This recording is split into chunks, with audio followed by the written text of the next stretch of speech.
البعض يقول هو الميت ما يخوف، الميت يخوف والحي يخوف. انت عندك 10 مليون بالبيت وببيتك صديق حي ودرى عندك 10 مليون، على ساعة الشيطان يقشمره يقول خلك كتله واخذ 10 مليون واشرد. صارت يوم ما صارت؟ صارت. اما ميت عندك بالبيت، 20 ميت عندك بالبيت و10 ملايين عندك بالبيت، تخاف منهن؟ تخاف عليهن منهم؟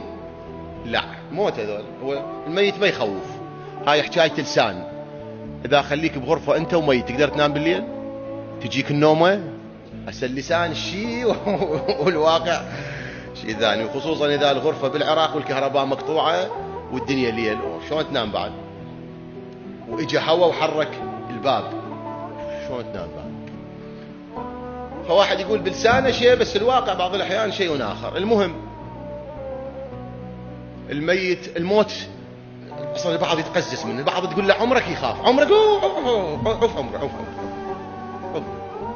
يخاف، يقول عمره يخاف، يقول اصلا البعض يخاف من الشيب اذا طلع بلحيته، يعني ما يطيقه الشيب، ما يطيقه، يعني يعتبره قاعد يقترب على الموت. هيك البعض يعني عنده رعب من الموت، عن باللغة الحديثة يسموه فوبيا يسموه فوبيا الموت. كل الزين.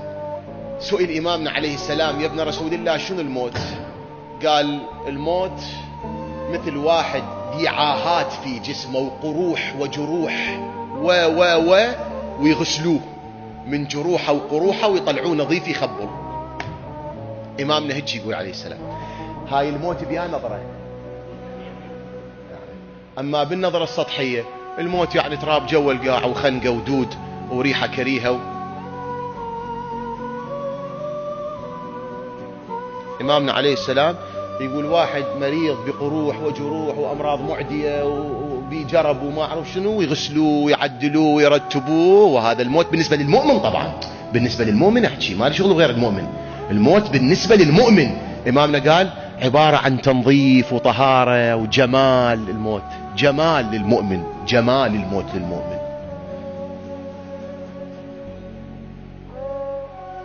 بس هاي بالنظرة العميقة مو بالنظرة الساذجة.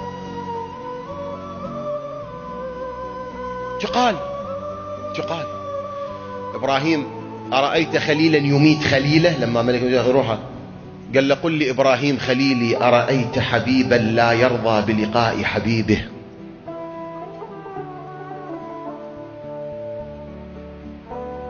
بس تعال أنا وياك شلون ننظر للموت يا نظرة. قل أرأيتم. ولهذا القرآن على هالشاكلة آيات عدة لقيت في سور عدة. قل أرأيتم نظروا نظرة عميقة للأمور، مو نظرة سطحية. بكل المجالات نظروا نظرة عميقة.